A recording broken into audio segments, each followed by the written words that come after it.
and for almost all of those 34 years has done medical malpractice cases. I can assure you that the system does not weed out bad doctors. The doctor's medical system does nothing to weed out bad doctors. As a perfect example, the next witness who comes after me, Mr. Haggerty, he and I have had lawsuits against the same dentist, 4 of them, 2 for him and 2 for me. At one point, this dentist had 5 lawsuits pending against her in the St. Louis County Circuit Court, including some board action which has done nothing. One of Mr. Haggerty's cases, she killed the patient in the dental chair. Killed the patient in the dental chair. In my other 2 cases, she totally destroyed patients' mouths, 2 different patients' mouths. Had to have nearly 6 figures of reconstructive procedures done to fix the errors she made. She's still practicing today? Absolutely. I saw one of her nice ads in the newspapers yesterday with her wearing a cute little hat talking about a procedure.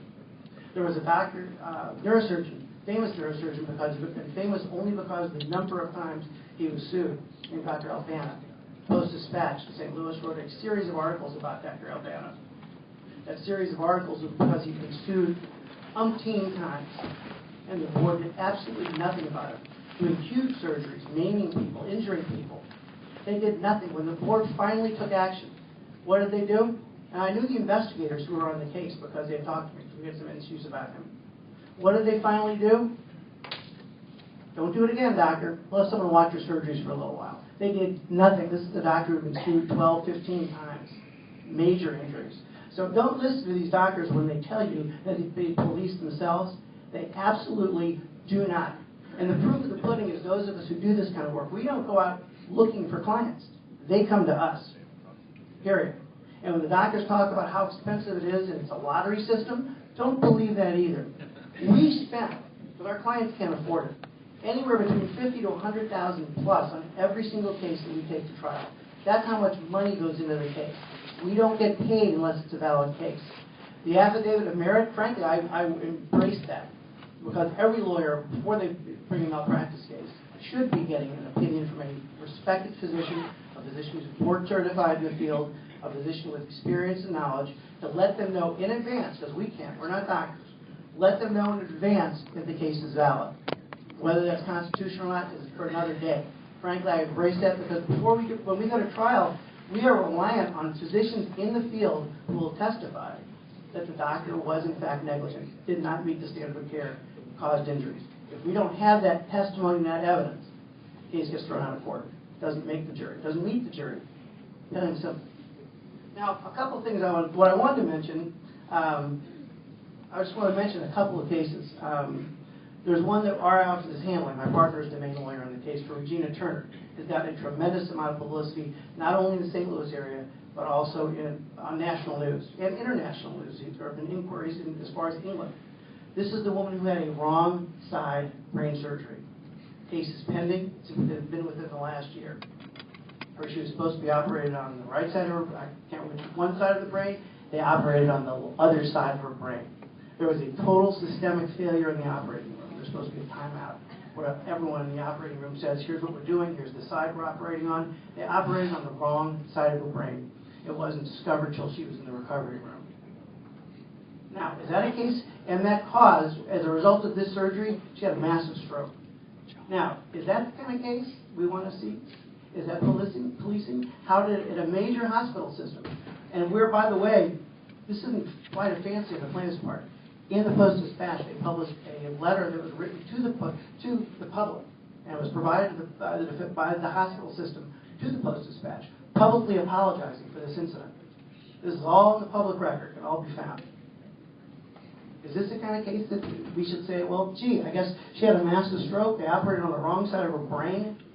I guess we should just let them, there shouldn't be any economic damages for that, or we should cap that. Absolutely not. Another case that was directly affected by the cap that I handled several years ago for a woman named Margie Thomas. Margie Thomas went in for a procedure that many of us, either ourselves or family members, friends, will have, an elective cardiac catheterization. Something that my guess is almost everyone in this room has had some experience with, one way or another.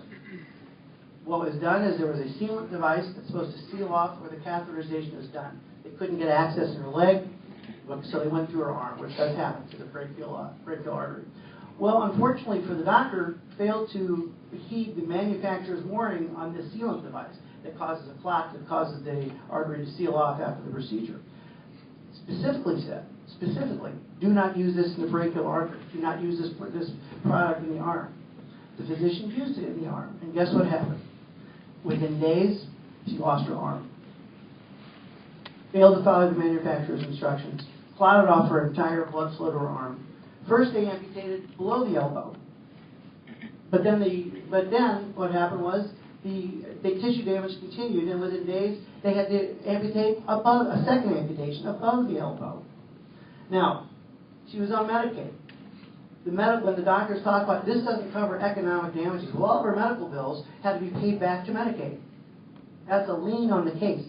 There are state liens, there are federal liens for Medicare. There's a law called ERISA. If it's through your employer, you have to be paid back. There was a famous case handled where Walmart was demanding payback on a claim where someone was brain damaged and took the entire settlement.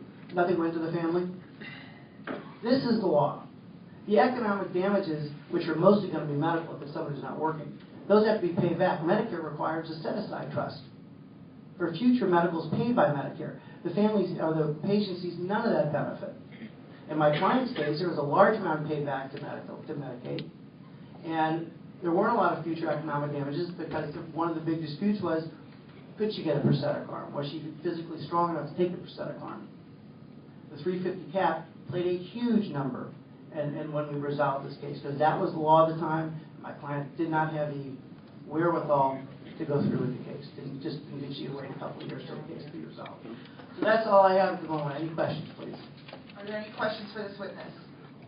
Seeing none, thank you very much. Anyone else to speak in opposition? Thank you. And a reminder to please fill out the witness form.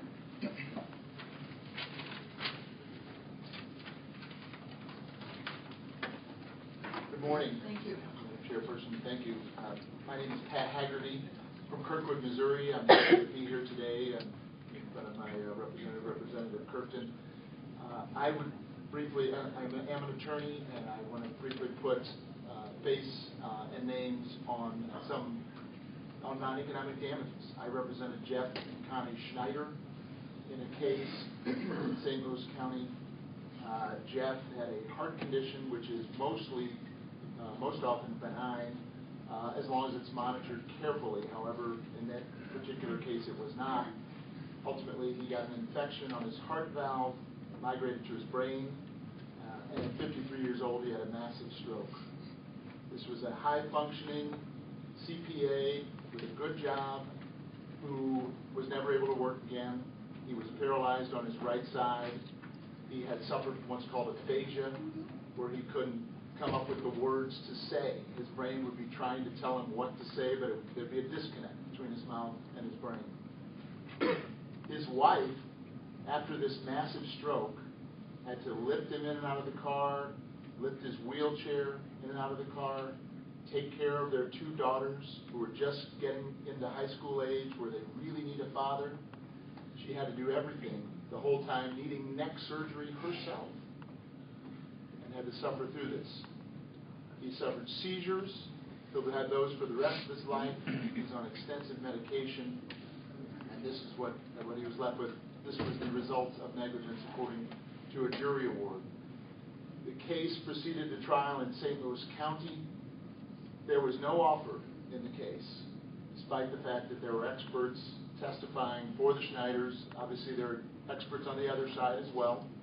There was absolutely no offer in the case at any time.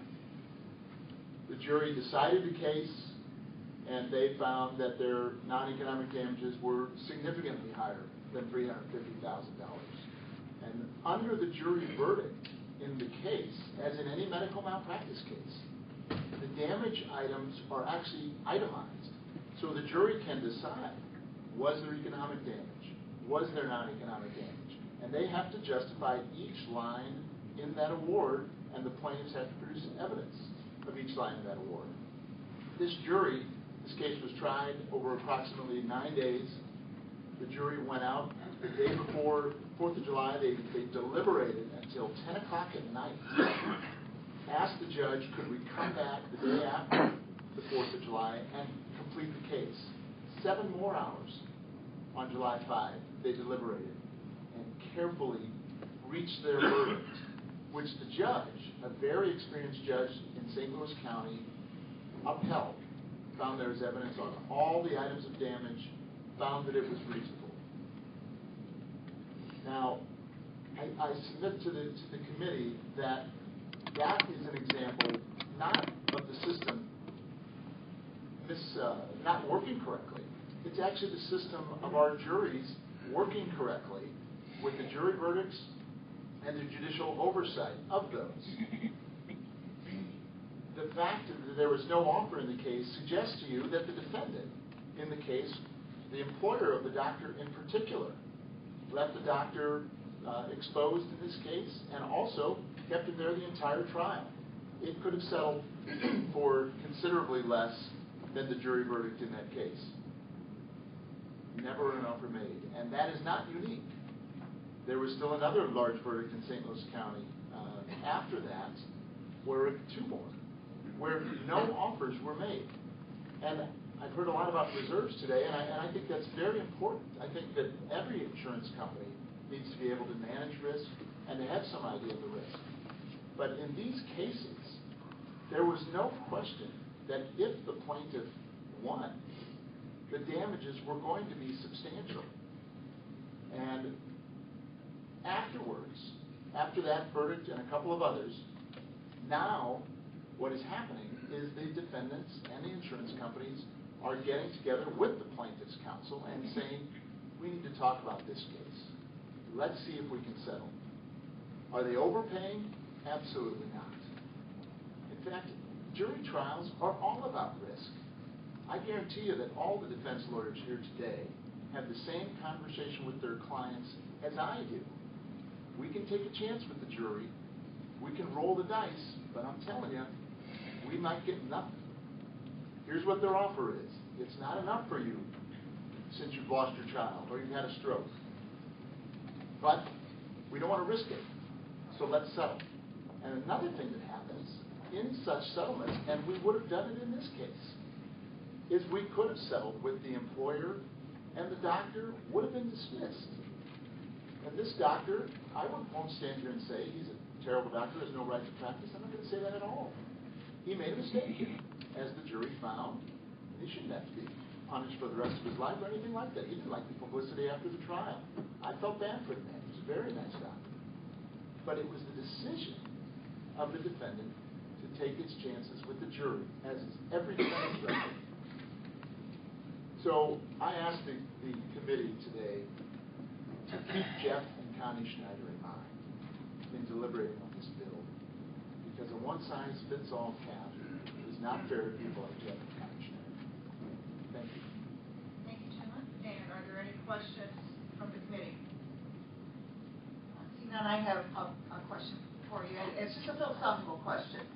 If we were to take the term of medical and health out of the equation and just talk about caps in and of themselves, just lawsuits and caps, from philosophical perspective, in your mind, is it okay then just not to have a cap on any kind of lawsuit? Well, there currently are only caps on medical. Right. But let's say that I'm filing a medical malpractice claim, and the attorney I don't feel has represented me fairly. Sure. So is it okay not to have a cap on suing an attorney for not representing me for medical malpractice? Well, that is the law. Would I wish it were otherwise? Maybe, but that's the law. There is no cap.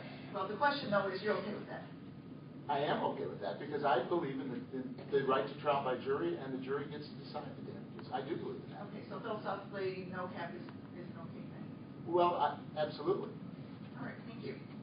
All right. Is there anyone else to speak in opposition? And I appreciate the testimony that we have on very specific cases, that are going on, and we could probably hear about cases where of every kind of nature.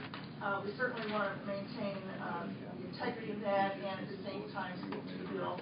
So with that, I would ask you to proceed. Thank you. My name is David Zavon. I'm an attorney, primarily practice in St. Louis.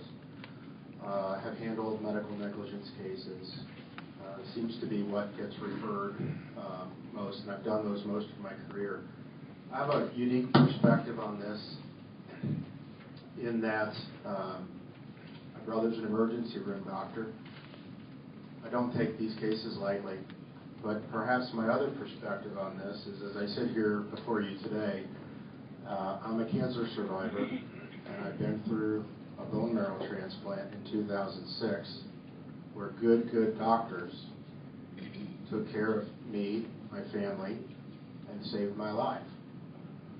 I believe very, very strongly, philosophically, that we must investigate poor care or a poor outcome by an attorney. I do not think we should allow those to be swept under the rug. I believe, and we tell juries in voir dire, I don't know what happened during the investigation of the doctor. We're not allowed to talk about that.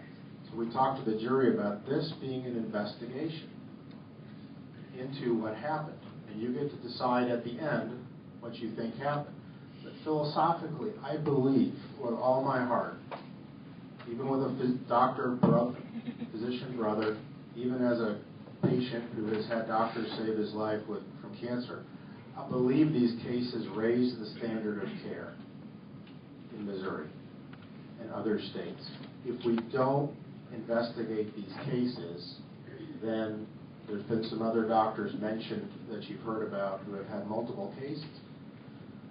A $350,000 cap does not allow us to investigate the cases that need to be investigated. A $350,000 cap for, I know we were talking about case specific. I represented a lady who was a teacher who was close to retirement, and they did surgery on the wrong eye. They labeled the eye incorrectly. They performed surgery on the wrong eye, injured that eye so that she couldn't see out of it, and they had to go back and do surgery on the eye that they were supposed to do surgery on. And the response back from the hospital was, you don't have any economic damages, Dave, because she was a retired teacher anyway. That case is capped at $350,000. Imagine surgery on the wrong eye that made you blind.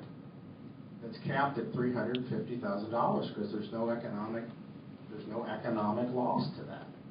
And it just shocks the conscience when I have to meet with her and say, I'm sorry, but before this ever happened to you, the legislature decided the value of the loss of your eye. And it's an unfair discussion to have with people. And we have to have it all the time. Or the person who I say, you know, your mom died in a nursing home from a very bad bed sore, and that's capped at $350,000. And I think it leads to an environment where, from my perspective, and I'm only speaking for myself, if we're not raising the standard of care, we're lowering it. And if entities can say, and they do this analysis, I'm sorry to say it, but I've heard it, it's only $350,000. How careful are they going to be? Unless we hold them accountable. And that's my philosophical discussion that we have to have with clients all the time.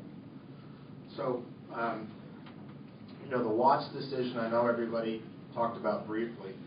I wanted you to know on the Watts decision that there was, that Greene County jury, the non-economic damages were $1.45 million, so it was a jury that thought about it. That was obviously what the Watts decision overturned, was that the jury had awarded $1.45 in non-economic as opposed to getting $350. And that's what that's what the courts looked at in the Watts decision. So again, when you look at the verdict on the Watts case, it was a measured, thoughtful verdict by a jury in Greene County. And I think if you were to ask those people, one of the things that bothers us is we can't tell a jury that there's not a cap. Why do we want the law to say that? What are we trying to hide from them? That it's bad law? Because if they were to find out, we rendered our verdict for $1.45 million, and then they come out, and I've had this happen where they say, really? it's capped? How come you didn't tell us that? I'm not allowed to tell you that. Well, then why were we here? And that has happened, and it will happen again. That's all I have. Any questions? Questions for Mr. Zahn? Seeing none, thank you, sir. Thank you. Let me get a quick show of hands. How many more people to speak in opposition? How many more to speak in support? Is there anybody to speak in support that has traveled from out of town to be here that hasn't testified? Okay. Here's what we're going to do. We have about 20 minutes until we have to go into session. What we're going to do is we're going to close the hearing temporarily on House Bill 1173 and proceed to HJR 45. Representative White has been very, very patient today, and I want to make sure that his resolution is given an opportunity to be heard this morning. We will continue to take testimony on House Bill 1173 today if we have time. If not, we will extend the hearing. So with that, the hearing on House Bill 1173 is